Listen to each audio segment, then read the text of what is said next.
Hello friends, welcome to my class. तो आज हम क्लास 10 इलेक्ट्रिसिटी का पार्ट 2 करेंगे। मैं आपको बता दूं कि मेरे सारे ये लॉन्ग एंड शॉर्ट वीडियोस के जो क्वेश्चंस हैं वो बहुत ही ज़्यादा इंपॉर्टेंट हैं। अगर आप स्कूल स्टूडेंट्स हैं या किसी भी गवर्नमेंट एग्जाम्स का प्रिपरेशन कर रहे हैं, जैसे रेलवे, टीचिंग, बैंकिंग, तो ये सारे क्वेश्चंस आपके लिए बहुत ही ज़्यादा बेनिफिशियल है, क्योंकि किसी न किसी कॉम्पिटेटिव एग्जाम में आपको ज़रूर देखने को मिलेंगे। मैंने एनसीईआरटी के एक एक लाइन से क्वेश्चन बनाया है और एग्जाम में ज़्यादातर के एनसीईआरटी से ही क्वेश्चन देखने को मिलते हैं। तो चलिए क्वेश्चन की तरफ देखते हैं। क्वेश्चन नंबर 1 है, the measurement of electric current involves. तो हमारा आंसर होगा एमीटर। क्लैरिफिकेशन में देखिए, इलेक्ट्रिक करंट जो है वो एमीटर से मेज़र किया जाता है। ये इसलिए ऐसा किया जाता है ताकि to quantify the flow of electric charge in a circuit, ठीक है, जो सर्किट में इलेक्ट्रिक चार्ज फ्लो कर रहा है उसको हम मेज़र कर सकें। Providing crucial information for monitoring and controlling electrical system, और इलेक्ट्रिकल सिस्टम को मॉनिटरिंग और कंट्रोलिंग करने के लिए जो हमें क्रूशियल इन्फॉर्मेशन चाहिए वो ये देता है। क्वेश्चन नंबर 2 देखिए, ओम्स लॉ जो है वो Ohm's law defines the connection और कोरिलेशन बिटवीन। ओम्स लॉ जो है वो किसके बीच में कोरिलेशन डिफाइन करता है या कनेक्शन डिफाइन करता है? तो हमारा आंसर होगा वोल्टेज, करंट और रेजिस्टेंस के बीच में। क्लैरिफिकेशन में देखिए, ओम्स लॉ जो है वो वोल्टेज, करंट और रेजिस्टेंस के बीच में रिलेशनशिप को डिफाइन करता है इलेक्ट्रिकल सर्किट में। It outlines how these elements are interconnected. वो बताता है कि कैसे ये तीनों एलिमेंट्स जो आपस में इंटरकनेक्टेड हैं एंड ये कैसे प्रोवाइड करते हैं फंडामेंटल प्रिंसिपल किस चीज़ के लिए, ताकि हम इलेक्ट्रिकल बिहेवियर को कैलकुलेट कर सकें या उसको समझ सकें, उसके लिए फंडामेंटल प्रिंसिपल प्रोवाइड करता है। क्वेश्चन नंबर 3 देखिए, what is the number of electrons that make up a current of 1 micro ampere. कितने नंबर ऑफ इलेक्ट्रॉन्स होते हैं जो कि a current of 1 micro ampere देते हैं? तो हमारा आंसर होगा 6.25 इंटू 10⁻12।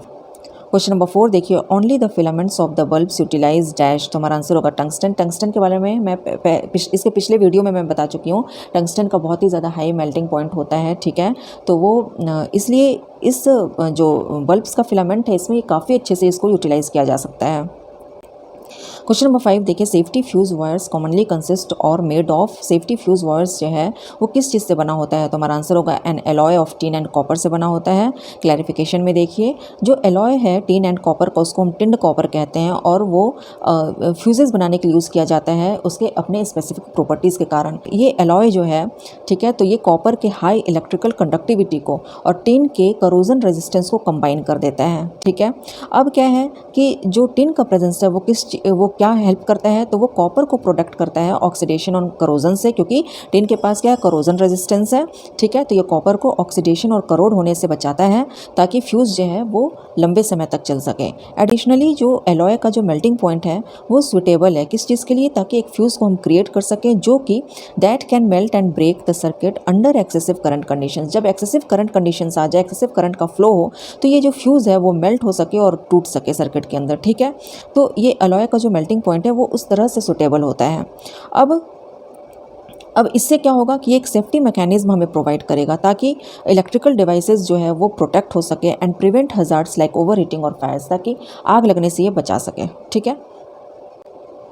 अब क्वेश्चन नंबर 6 है, the resistivity is measured in units of. Resistivity को किस यूनिट में मेजर करते हैं? तो हमारा आंसर होगा ओम मीटर। क्लैरिफिकेशन में देखिए, रेजिस्टिविटी को हम ओम मीटर में मेजर करते हैं क्योंकि ये मटेरियल के इनहेरेंट प्रॉपर्टी को क्वांटिफाई करता है to resist the flow of electric current. ये जो यूनिट है ओम मीटर वो स्पेसिफिकली रिप्रेजेंट करता है रेजिस्टेंस को offered by a 1 metre long conductor with a cross sectional area of 1 square metre.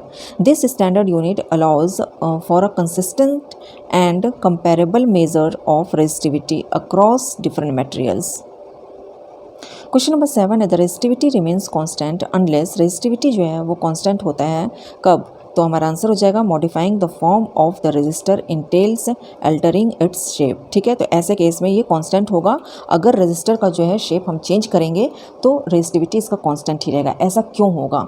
तो क्लैरिफिकेशन में देखिए, रेजिस्टिविटी जो है वो कांस्टेंट होता है अगर हम रजिस्टर के शेप को चेंज करते हैं, क्योंकि रेजिस्टिविटी एक इंट्रिंसिक प्रॉपर्टी है मटेरियल का, ठीक है, और वो मटेरियल के फिजिकल शेप या कंडक्टर के कॉन्फ़िगरेशन से इसको कोई भी मतलब ये इंडिपेंड है उससे। ये सोलरली जो इन्फ्लुएंस्ड होता है वो अब चूंकि ये इंट्रिंसिक प्रॉपर्टी है तो मटेरियल के नेचर, टेम्परेचर से इन्फ्लुएंस होगा, ठीक है, ना कि उसके ज्योमेट्रिक स्ट्रक्चर से।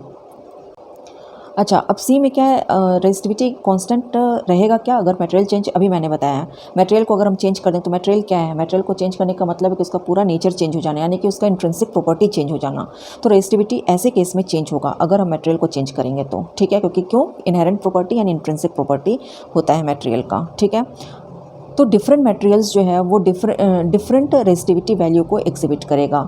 ये किस पे बेस होता है? अब ये देखा जाए कि वो मटेरियल का एटॉमिक और मॉलिक्यूलर स्ट्रक्चर क्या है। ऐसे केस में उसका रेजिस्टिविटी भी डिफरेंट होगा, ठीक है। It impacting the ease with which electrons can move through them. A में क्या था? ये देखिए, ए में था टेम्परेचर इज चेंज्ड, तो क्या रेजिस्टिविटी कांस्टेंट होगा? अगर टेम्परेचर चेंज होगा तो नहीं, क्योंकि टेम्परेचर भी इंट्रिंसिक प्रॉपर्टी होता है, तो टेम्परेचर भी चेंज होगा अगर रेजिस्टिविटी तो रेजिस्टिविटी चेंज होगा अगर टेम्परेचर चेंज होगा। तो देखते हैं कैसे चेंज होता है रेजिस्टिविटी। ए में देखिए, the resistivity changes when the temperature is altered, यानी change due to the impact on the materials atomic structure. तो मटेरियल का क्या एटॉमिक स्ट्रक्चर है, उसके अकॉर्डिंगली रेजिस्टिविटी चेंज होता है अगर उसका टेम्परेचर चेंज हो जाए तो। अगर टेम्परेचर इंक्रीज़ होता है तो एटम्स जो है क्या होगा, वह उसका जो एटॉमिक स्ट्रक्चर यानी मटेरियल जिस भी एटम्स का बना हुआ है वो एटम्स बहुत ज़्यादा वाइब्रेट करेगा, उसमें मूवमेंट आ जाएगा अगर टेम्परेचर इंक्रीज़ होता है तो इससे क्या होगा कि इलेक्ट्रॉन्स का जो फ्लो है वो ज़्यादा हो जाएगा और वो रेजिस्टिविटी को इंक्रीज़ कर देगा। इसके अगर हम कन्वर्सली बात करें तो लो टेम्परेचर पे एटॉमिक वाइब्रेशंस भी लो, उसका मूवमेंट लो होता है, तो इलेक्ट्रॉन मोबिलिटी भी लो होगा और इससे क्या होगा, रेजिस्टिविटी कम हो जाएगा, ठीक है। और अगर हम बात करें दोनों ही मटेरियल और टेम्परेचर को हम चेंज कर दें तो वो भी रेजिस्टिविटी को इन्फ्लुएंस करेगा। तो ये बात सही है, क्योंकि मटेरियल और टेम्परेचर, अभी मैंने ऊपर आपको बताया कि टेम्परेचर चेंज होने से भी और मटेरियल के चेंज दोनों इंट्रिंसिक प्रॉपर्टी है, तो इन दोनों के चेंज होने से रेजिस्टिविटी चेंज होगा, ठीक है। तो इसको एक बार मैं रीड कर देती हूँ। Altering the material introduces variations in the arrangement of atoms and electron interactions. Material change करते हैं तो उसका एटम्स और इलेक्ट्रॉन का जो इंटरेक्शन है वो चेंज होता है। Impacting the material's inherent resistance to current flow. Simultaneously changes in temperature, simultaneously जब टेम्परेचर का चेंज होता है तो वो एटॉमिक वाइब्रेशंस को अफेक्ट करता है, influencing electron mobility and consequently the overall resistivity of the material. The combined modifications in material and temperature collectively determine the resistivity characteristics. अब देखते हैं question number 8। In an electric generator, electric generator में dash is employed, क्या use किया जाता है conductor को spin करने के लिए, ठीक है, with in a magnetic field. तो हमारा आंसर होगा मैकेनिकल एनर्जी यूज़ किया जाता है, ठीक है, with in a magnetic field dash in the process, किस प्रोसेस में, तो इलेक्ट्रिसिटी, ठीक है। तो क्लैरिफिकेशन में देखिए, in an electric generator a mechanism is employed to spin a conductor within a magnetic field generating electricity in the process। तो process में क्या जनरेट करेगा, तो इलेक्ट्रिसिटी जनरेट करेगा।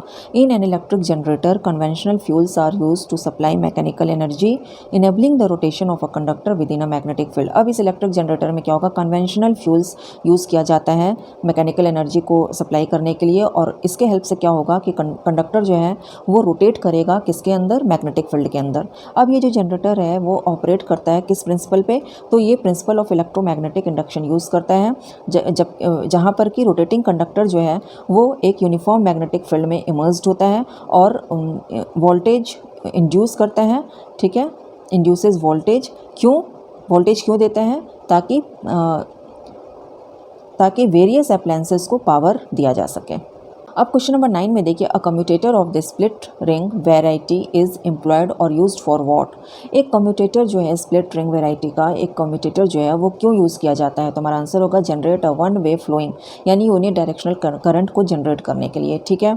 क्लैरिफिकेशन में देखिए, in order to obtain a constant unidirectional current, ठीक है, एक यूनिडायरेक्शनल करंट यानी डीसी को ऑब्टेन करने के लिए it is necessary to utilise a split ring commutator. ये ज़रूरी है कि हम स्प्लिट रिंग कम्यूटेटर को यूज़ करें। ये जो सेटअप है वो इंश्योर करता है, it ensures that one brush maintains contact with the upward moving arm in the magnetic field while the other remains in contact with the downward moving arm। इसके कारण क्या होता है, as a result a continuous unidirectional current, इसके कारण क्या होगा, continuous unidirectional current generate होगा, ठीक है, जिसको हम डीसी जनरेटर कहते हैं।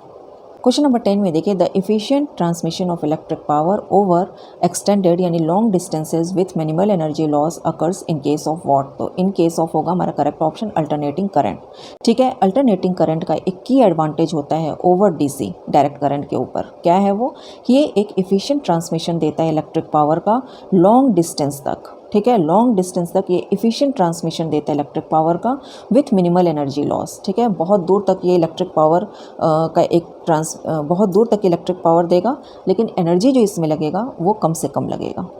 तो अगर आपको मेरा ये वीडियो पसंद है तो please like and subscribe my channel. Next video में मैं फिर से 10 to 20 most important question of physics, chemistry या बायो क्लास 10 का लेकर आऊँगी।